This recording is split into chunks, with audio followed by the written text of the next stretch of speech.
wildin' like a.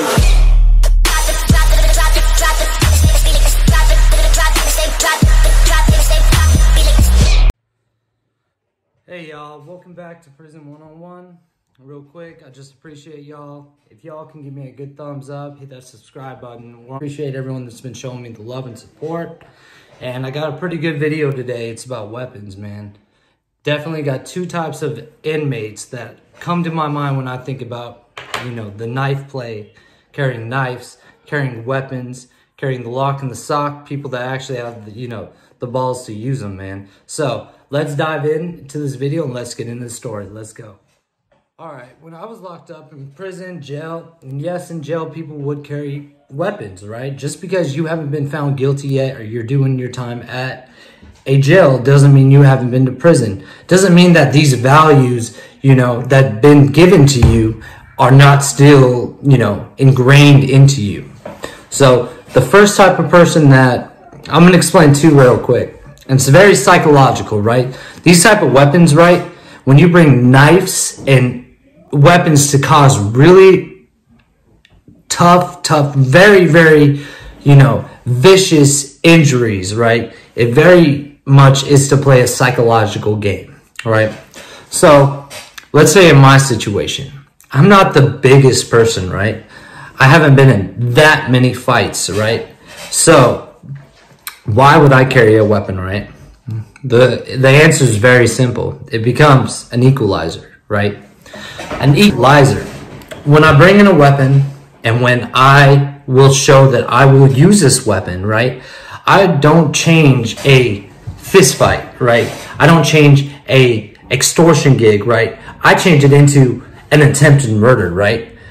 I'm showing to these types of people that basically I'm making a statement for myself. I'm putting this together as basically that I don't care about my go home date, which is huge, right? A lot of people don't want to mess with someone that doesn't care about going home or not. And second, I will make a statement, right? So the statement that a smaller person that will use for a weapon and why it can be so dangerous and scary, right, is that they will go to any extent to this statement. They will overkill, I would say. They will stab you 20, 30 times until they get pulled off, right? And it's not just because to stand up for themselves, but it's to protect them, their whole bid, right? And I've seen this before. I've seen these types of inmates, right? Because this one choice they made, right, it could give them life, right?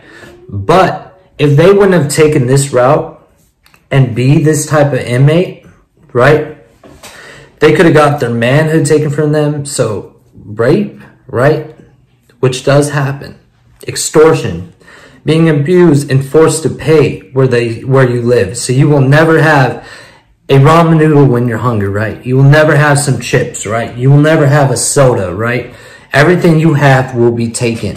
And that whole side of it, right, makes this type of inmate scary, right? And I've seen this happen firsthand, man. And I've seen people get pushed over the top where they bring in a knife and do some heinous things because of being victimized and attacked. So that's the number one inmate that I think about is the knife play, the weapon game, man. And it's just that kind of inmate, it's scary, man. Let's get into the second one, right? The big bad dude, right, that doesn't need a knife, but he gets a knife, right? And this guy kind of goes on the same kind of psychological game, right? So a guy that is huge, big, right? That if you were to try to stand up and fight, you're going to lose. You're going to get really hurt, right? So when he brings in a weapon and a knife, right, he wants to take that to a whole nother level, right? He wants to mess with your mind, right? To say basically, you could never win in a fight. You could never take me on, right? But now that I am capable of using a weapon, right, he wants to give you no way out where you have to bow down to his demands, right? It was huge that I saw, man. This would bring violence and even just the thought, right, of violence so hardcore to someone, right, they wouldn't even want to test it, right? And I've seen this happen in a way back on someone really bad, right? And it actually wasn't the person making threats, it's the person that stole up to the person threatened, right? So how it basically went is there was a guy notorious known for doing this. He would go into a cell with a weapon. He would say, you are giving me this and that, or you are doing this and that, and if you don't, you will get stabbed. I will hurt you, right? And at the point, a lot of people didn't see this man use it, right? A lot of people were just, you know, scared to test the gangster, right? Well, there was a man that did. This man called him out. He said, you ain't gonna do shit. You're not taking shit. And I had a lot of respect for homeboy. You know what I mean?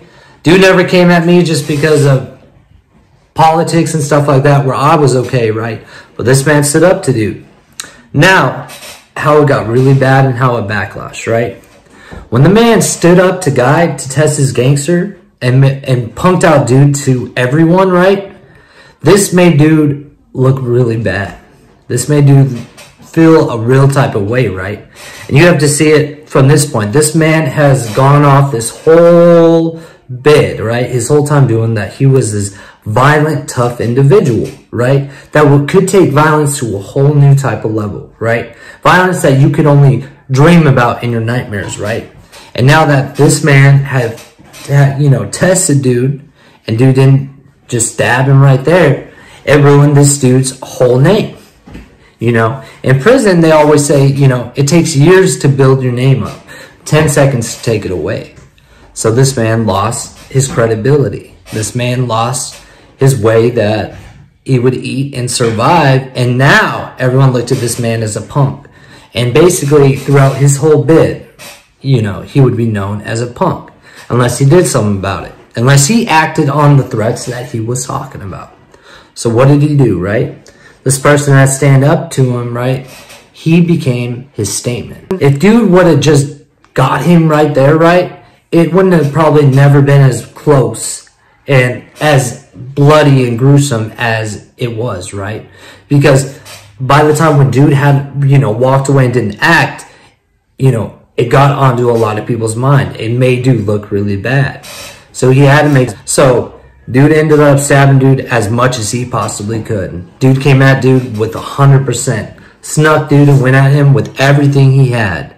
And this man, I don't know if he lived from it. You know, when crazy situations come up, it becomes a criminal case. You know, whatever cell, it's crazy, man. The cells literally have yellow tape going through it like a crime scene, right? And people get locked down, and investors are people that do investigations will actually come in, you know, have everything and say, man, I don't know if dude lived back from it, but it just gives you a type of way about why do inmates and why do people carry knives, right? And those are the first two people that come to my mind. And I've seen it really end up really bad. You know what I mean? So much love to y'all. I'm giving you a video on real quick of why people carry knives. Why do people act on it? You know, why would someone give away their go home date, you know, or ever seeing their family and kids again, you know, that they never know, or they're never going to see them again. And that kind of gives you an insight, you know, so thank y'all, you know, hit that subscribe button, give me a like, appreciate it.